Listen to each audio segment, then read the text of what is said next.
Bonjour, salut, hello. Bonjour à tous, j'espère que vous allez bien. Aujourd'hui nous sommes le jeudi 21 décembre et je vais vous parler... Aujourd'hui on va pas parler pratique, voilà. Aujourd'hui je vais vous parler des spectacles que j'ai préférés en fait depuis les nombreuses années qui sont derrière moi. en tant que visiteur, visiteuse, guest régulière de Disneyland Paris. Bonjour Neko, le chat qui avait besoin de sa petite minute d'apparition à l'écran. Voilà, bonjour. Oui, gros cœur. Oui, c'est ça. Ne m'agresse pas par contre, hein, parce que du coup maintenant j'ai peur quand tu fais ça. C'est bon, on peut y aller? Allez, on y va. Oui, donc les spectacles que j'ai préférés depuis toutes les années où je viens à Disney, donc il y en a eu plein. C'est vrai que les spectacles c'est un peu le point fort de Disneyland Paris. Enfin, ça dépend des saisons. C'est pas forcément les spectacles les plus ouf ou les plus ambitieux que Disneyland Paris a pu produire au fil des ans, mais pour moi ce sont des spectacles qui m'ont particulièrement touché ou marqué ou que j'ai juste kiffé en fait, clairement. Donc voilà, je voulais vous en parler un petit peu. C'est des spectacles qui sont assez anciens, hein. Je vais pas vous reparler des spectacles de cette année parce que on l'a déjà suffisamment fait dans une vidéo précédente. C'est plus une rétrospective en fait. Je ne sais pas si je vais réussir à trouver dans mes archives des photos pour illustrer cette vidéo. Je l'espère. On verra bien. Le premier spectacle, vraiment ça c'est genre mon top 1 des spectacles, toutes saisons confondues, toutes années confondues, depuis tout le temps que je viens à Disney. Et je sais que c'est le cas pour pas mal d'entre vous aussi, c'est Tarzan la rencontre. Tarzan la rencontre, c'était, alors je me souviens plus des dates de production, je crois qu'il est allé jusqu'à 2012. Donc c'était un spectacle qui est resté quand même assez longtemps à Disney, peut-être bien une dizaine d'années. Et c'était un spectacle qui n'était pas du tout un spectacle comme on a l'habitude d'en voir aujourd'hui, c'est-à-dire un spectacle avec des chansons, avec des performeurs live ou pas. Et là c'était quelque chose de complètement différent, ça mettait vraiment en fait les performeurs en avant. C'était plus un truc qui tenait presque du numéro de cirque que du spectacle comédie musicale en fait. Voilà, c'est-à-dire que toute la première partie c'était juste des performeurs donc en singe qui faisaient des acrobaties, des trucs hyper impressionnants hein, parfois, qui avaient des sauts, il y avait un trampoline géant au milieu de la scène du Chaparral Theater, toute la décoration, on était dans la jungle en fait, des gorilles et tout ça, c'était très beau et la musique était mais tellement émouvante. C'est le spectacle qui m'a le plus touchée dans le sens où c'est celui qui m'a ému aux larmes et qui en même temps m'a beaucoup fait rire. Donc c'est un spectacle où il y avait ces deux choses là et en fait à chaque fois que je le voyais, ça ne loupait pas. Voilà, la musique me prenait tellement au cœur que du coup, voilà, j'avais ma petite larmichette. Voilà. Donc sachant que je ne pleure quand même pas souvent devant les films. Toute la performance de Tarzan avec cet envol, avec Jane là à travers la salle où ils étaient hyper hauts, c'était super impressionnant, c'était magnifique et j'adorais ce spectacle, vraiment il était tellement beau, les musiques de Phil Collins sont tellement ouf et tellement émouvantes. Il était tellement bien. Je pense qu'il faut tellement que vous allez le voir. Vous avez compris ou il faut que je redise tellement? Vraiment, si vous avez l'occasion d'aller regarder la vidéo sur YouTube, faites-le. Si vous n'avez pas vu le spectacle, regardez-le sur YouTube parce que il était vraiment oufissime. On espère tous que le spectacle revienne un jour, sous cette forme ou sous une autre, bref, qu'il y ait quelque chose qui se refasse en tout cas de ce niveau-là, ou quelque chose qui soit du même acabit parce que c'était tellement bien. Franchement, voilà, c'était le meilleur spectacle du Chaparral Theater ever. Et vu que le truc va être détruit de toute façon dans quelques semaines, ça restera comme ça. Deuxième spectacle que j'aimais beaucoup, mais là vous allez carrément vous foutre de moi, hein, franchement. Je l'ai re-regardé là avant de vous en parler du coup sur YouTube. Bon, en soi, ça casse pas trois pattes à un canard. C'est même pas forcément un spectacle, c'est plus je dirais un happening qu'un spectacle en soi. C'était la bougie illumination. Moi ce que j'adorais particulièrement dans ce spectacle, c'était la musique. La musique était super belle. C'était vraiment enchanteur, magique, enfin voilà. Et en plus c'était un peu l'année du renouveau à Disney et moi c'est l'année au cours de laquelle je suis tombée la tête la première dans la passion pour Disneyland Paris, pour la destination et tout ça. Donc bon, perso ça me parle quand même vraiment pas mal pour des raisons qui sont pas forcément très objectives, c'est vrai. Aujourd'hui ils nous livrent un truc comme ça, on se dit qu'est-ce que c'est que ça? C'est tout. C'était en fait, il y avait, je sais pas, une dizaine de danseurs sur scène avec des drapeaux et qui s'agitaient comme ça sur scène au rythme de la chanson des 15 ans et voilà.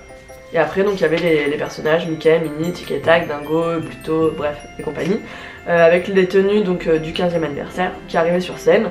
Et puis donc Mickey illuminait le château, une bougie, parce qu'il y avait les bougies, vous vous souvenez, sur le château, sur chaque tour du château il y avait une bougie avec un personnage. Et donc il allumait toutes les bougies une par une comme ça. C'était un petit moment magique franchement quand tu jouais tous les soirs. Moi j'aimais beaucoup, ça me faisait vraiment rêver. Mais c'est pas oufissime hein, comme spectacle. Si vous allez voir le spectacle là sur YouTube aujourd'hui, vous allez vous dire mais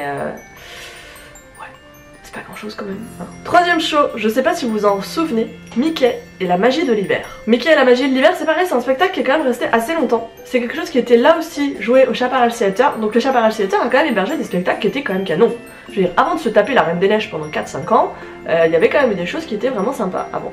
C'était un spectacle qui était joué en général pendant la saison de Noël et qui tirait un peu, il me semble, de temps en temps sur l'hiver, parce que c'était pas un spectacle qui faisait Noël en fait. Il y avait toutes les musiques qui forcément ont une connotation Noël parce que ce sont les musiques qu'on écoute à cette période là, mais c'était plutôt des chansons hivernales avec Winter Wonderland, tout ce genre de choses. Il y avait toute une partie qui se passait donc en hiver dans la neige et tout ça, et il y avait aussi une partie un peu country, cowboy, far west. C'est le seul spectacle dans mon souvenir où il y avait donc les country bears qui depuis ont complètement disparu de la circulation à Disneyland Paris. Les country bears ce sont les ours, pour rappel, de l'attraction qu'on n'a pas chez nous à Paris, mais qui est Country Bear Jamboree, il me semble. Elle est liée à Magic Kingdom, à Disney World et en Californie aussi et à Tokyo. Et du coup c'est voilà, il y avait ces trois ours là qui étaient là, avec les personnages Mickey, Minnie, Daisy, Donald, Dingo, plutôt. Je sais plus, tic et tac, avec donc deux performeurs qui chantaient en live. Il y avait au centre de la scène du Chaparral Theater une patinoire, et donc les personnages Disney patinaient, les performeurs aussi, tout ça en chantant, en dansant et tout, c'était vachement bien. Et voilà, je garde un super souvenir de ce spectacle parce que c'est un des premiers spectacles que j'ai découvert, il me semble, lors des premiers Noëls que j'ai fait à Disney. Je l'aimais vraiment beaucoup. Si vous avez l'occasion d'aller le voir là aussi sur YouTube, franchement, jetez un oeil parce que c'était quand même assez sympa. Non, j'ai aucun grief contre le spectacle de la Reine des Neiges, moi je l'aime bien en soi, hein, mais c'est juste qu'il est pas hyper élaboré quoi. Quatrième show dont je voulais vous parler aujourd'hui, qui m'a bien marqué, je sais pas si vous vous souvenez, c'était à l'époque où il y avait la saga High School Musical qui passait, donc il y a eu 3 au cinéma et après les deux premiers sur Disney Channel et sur M6 après. Et donc Disneyland Paris avait fait au Walt Disney Studio un petit spectacle de rue comme ça, qui était quand même assez cool en soi, sur la saga High School Musical, donc sur les 2 premiers opus il me semble, parce que je crois pas qu'il y avait le 3ème au niveau des chansons, encore que. Et donc c'est quelque chose qui avait lieu du printemps jusqu'à la fin de l'été. Je saurais plus vous dire les années exactement, ça devait être 2009 par là, hein. Ça devait être...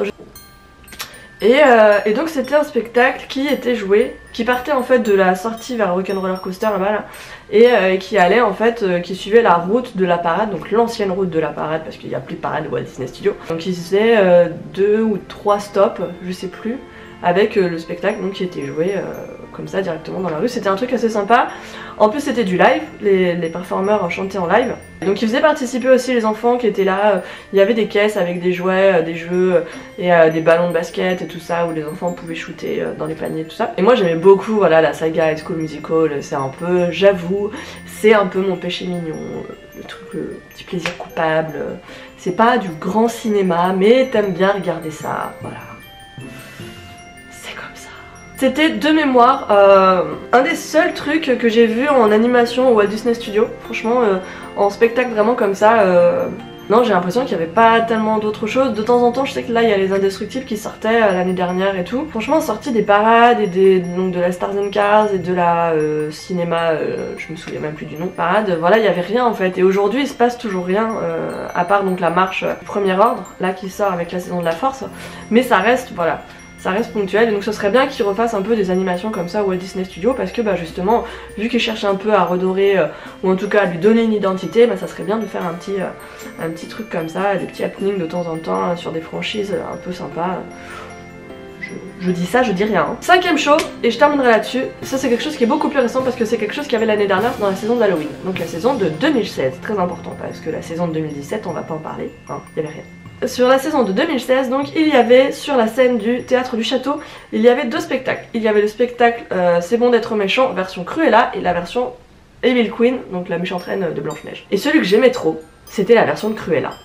Franchement, je le trouvais trop bien.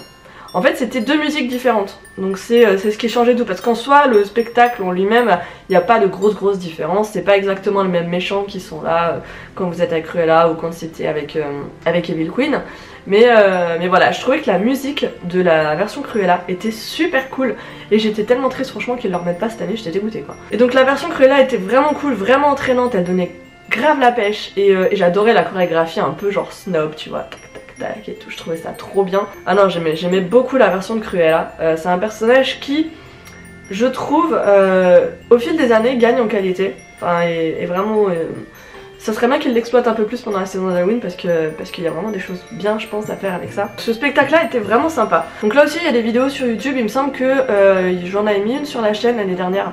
Donc je vais essayer de vous retrouver le lien, je le mettrai dans la barre d'infos. C'était cette petite touche de méchant qu'on a envie d'avoir en fait pour Halloween et qui était vraiment cool, donc j'espère qu'il reviendra dans les années qui suivent parce que c'était quand même quelque chose qui était très cool.